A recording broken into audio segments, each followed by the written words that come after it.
everyone, I'm Yaz from Yorkshire Pooches Therapies and welcome to Hop, Skip and a Jump. So I wanted to start off with basically why I'm completely and totally obsessed with canine joint health, pain management and species appropriate nutrition. So a little bit about me. I have a very busy household. I have 3 dogs, Lily, Rodney, Peggy.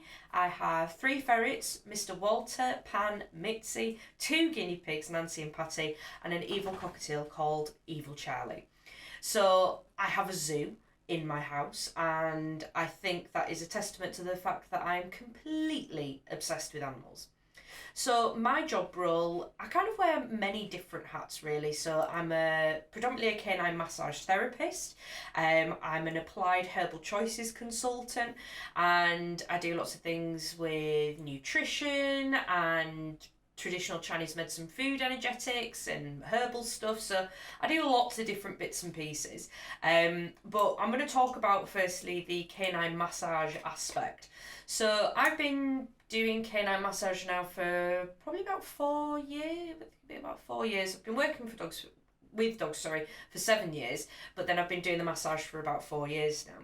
So with massage, there's so many different things that we can use it for to help improve the quality of our dog's life. So when I'm trying to explain, what can massage do? This isn't just a pamper session. There is a lot more to it. So I like to put it into 3 categories. So one would be conditioning. So the physical kind of aspect of it. So we're looking at our sporting dogs. That could be anything from agility, flyball, gun dogs, whatever sport your dog may be doing. We can use massage to keep them in really good condition and protect the longevity of their working career. So that's one aspect. Another aspect would be the emotional kind of component. So some dogs, they may be a rescue dog and they have reason to fear human touch. Well, massage is a really nice way that we can reintroduce human touch and bring a positive association with it. I've used it with my own rescue dog Peggy, and it was a way to gently and safely build our bond together. And kind of the biggest component for me would be the pain management aspect. There's an absolute bunch of research papers, predominantly in the human field, but there is a really good one on canine massage that shows the pain relieving aspects of massage. And what I love to do, especially I'd say like 95% of the cases I work with are pain management. I mean, they'll all kind of overlap because when we're dealing with pain, we're dealing with conditioning and we're dealing with the emotional component, because emotions directly impact our perception of pain. But I'll talk about that another time. But yeah, they kind of all roll into one. But I'd say pain management is predominantly what I specialise in. So when I first qualified, I was like, I'm going to work with sporting dogs, I'm going to work with rescue dogs, I'm going to work with pain management things.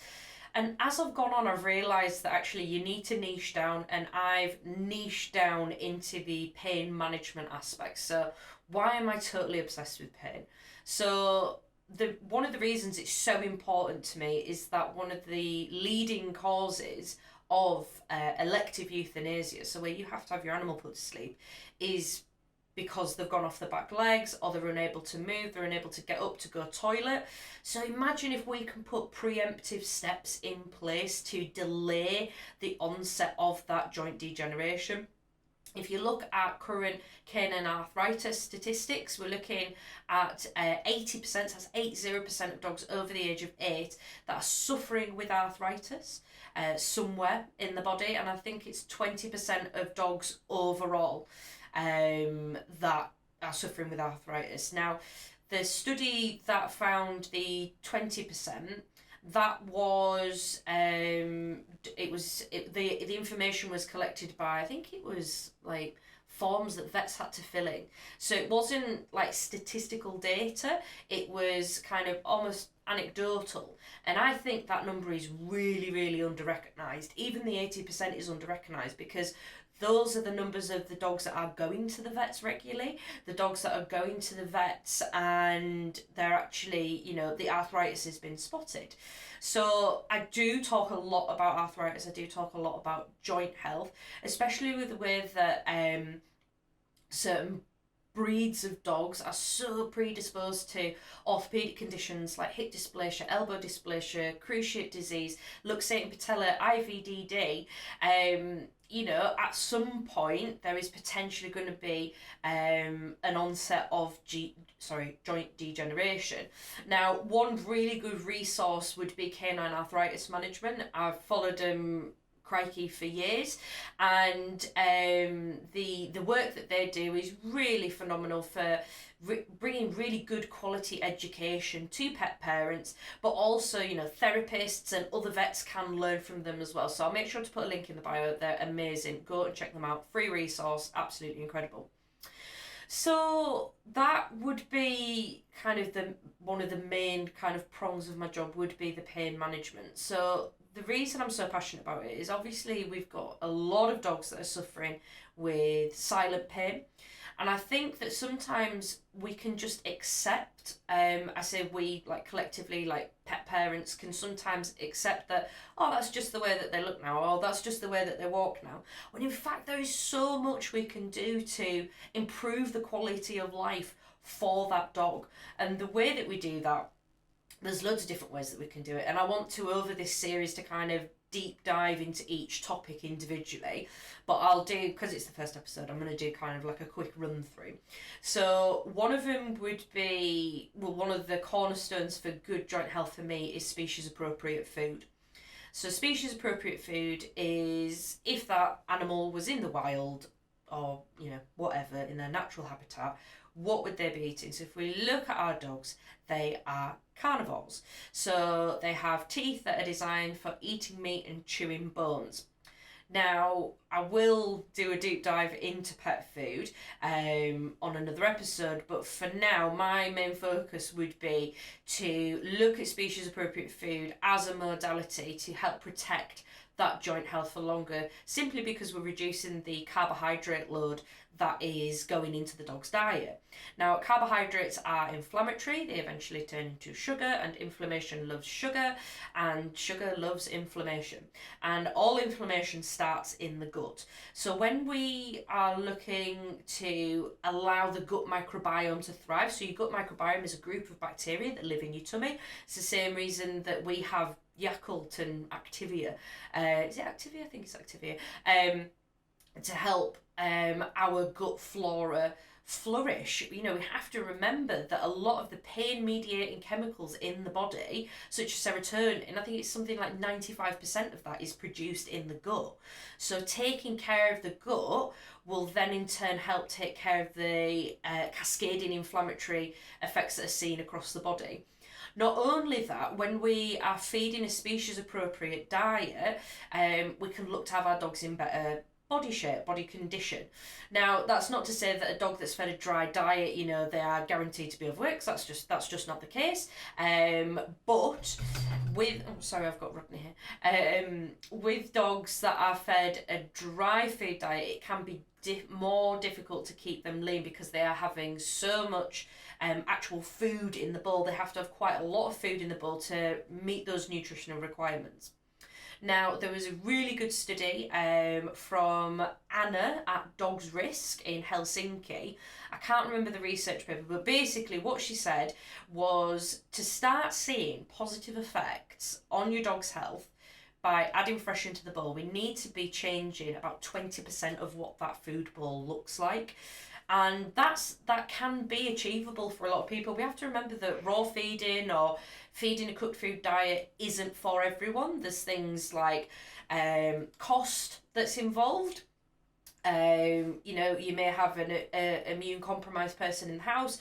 It could be that you can't handle raw meat for whatever reason. It could be too much, and every dog is individual. Now, back when I started raw feeding, I was almost a little bit militant with it. I was like, every dog must be raw fed. But actually, that's not the case. Okay, so for example, with my dog Lily, she has anal gland issues. She's never had anal gland issues, and then she started having them. And then once you've had one anal gland abscess, they tend to keep happening. So doing different things with the raw, doing different things with the supplements, and actually, she's now on exclusive cooked food diet. Different dog, really beautiful cooked food for dogs, and she's doing really well on it. And case in point, you know, she needs a lot of fibre to keep everything moving and to keep everything happy. So that's one component. I'm going to come back to that. I can do another whole 5 hours about food, but that's one component. Another kind of component of good joint health would be your lifestyle or your dog's lifestyle. So lifestyle can include things like what's the type of flooring in your house. I know it sounds really weird, but a lot of people, myself included, have wooden floors, lino, tiled, and our dogs can like slip on that floor. So I always call it like the Scooby-Doo moment when they're trying to get around the corner and it's like they're not moving because they're trying to gain traction. So that is another lifestyle attribute that we can change by just adding in rugs and runners around the house in those high traffic areas, say by the front door or where you prep food, to reduce those slips and trips that your dog may have, because the more slips and trips they have, they're banging their arms and they're not able to kind of, like when we walk into a table, you go, my leg, and you rub the area, don't you? Our dogs don't do that. They just kind of like carry on. Especially when we're looking at protecting joint health, that is a really super easy way that we can minimise the amount of concussive forces going into that joint by giving them a little bit of traction. So I'll talk about concussive forces. Every time we step or our dog takes a step, concussive forces go into the body. That is just a normal part of life. That's just basic physics, right? So the paw hits the ground and it's a transfer of energy. So a little bit of energy will go into the paw and it'll travel up the limb. Now what happens with concussive forces, they tend to disperse in an area that has weakness. So say for example, they have been playing in the park and they've been rough playing with another dog and they've banged into another dog and they potentially have a bruise or they have a little bit of soft tissue damage there. Next time they go to the park, or when they're just walking around or running, because when you run there's increased concussive forces going into the body, the energy will travel up and disperse in that weakness. And that's how soft tissue injury can occur, and then we keep re-injuring that soft tissue area. So just something to consider. So minimising those slips, trips and falls is a big one. Let me think of another one. This is another big one for me. Getting dogs to jump in and out of cars, if possible, as long as you're not hurting yourself or anything. Lifting the dog in and out of the car is another way that we can reduce those forces. If a dog is hesitating to jump in the car, there's usually a reason for that. Maybe that's behavioural, but that could be behavioural intertwined with pain. Again, I could talk a lot about behaviour and pain. I'll do that on another episode. I'm just trying to give you like an overview of the things that I like to talk about. So dogs do things for a reason. They don't do things to spite us. They don't do things to go, oh, I'm going to make things really difficult for him today. It just doesn't work like that. They want to please us. They're our companion, and sometimes we have to advocate for them and just read between the lines of what they're saying, because we have to remember that pain isn't just a yelp. It isn't just a limp. So there's lots of other things that we can be looking at. So I like to refer to my 4 pillars of pain. So I've already touched on these a little bit. So changes in behaviour, changes in capability. So behaviour would be a dog that used to be fine with other dogs has now become reactive, or it's become noise sensitive. A dog that's had a change in capabilities. So they used to be capable of jumping in and out of the car. Now they hesitate. So that's a change in capabilities. One of the big things I talk about is changes in gait. So I do online gait analysis. So that's where I will request footage of your dog moving and I will assess it for abnormalities. So I'm trained in canine biomechanics, so basically how a dog is moving and what's normal for that breed and not normal for another breed, and because the way that a Frenchie moves is completely different to the way I would expect a Labrador to move. So it's having an understanding of all the different breeds and what is normal for them, and kind of mapping it back to, you know, where potential issues are. So gait's a really big one for me. And then changes in posture. So the way that your dog is holding themselves when they're stood, or when they're sat, or when they're laid down. So basically when they're still, looking at their posture. So if you look at a Labrador, for a Labrador I'm expecting a nice flat tabletop back, whereas with a Whippet we expect that natural roach in the back. That's expected for that breed. That's how they are. That's how they're built. However, if a Labrador was stood and roach, so that arch in the back, we've got a problem there.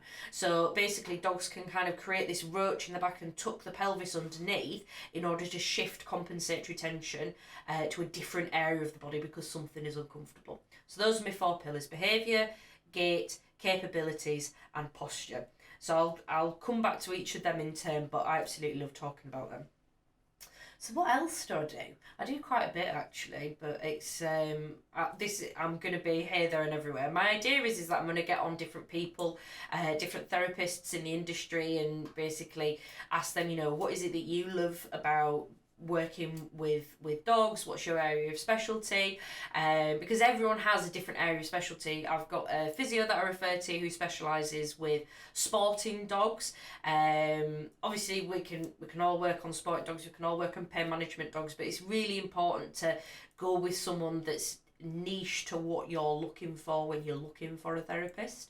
So yeah, that's me. That is my introduction episode. If there is something that you would like me to discuss, a topic, let me know. Drop me a message, drop me an email, or just pop a comment below, and I will endeavour to make a video about that. So yeah, thank you very much for joining me, and I'll catch you soon. Take care for now. Bye.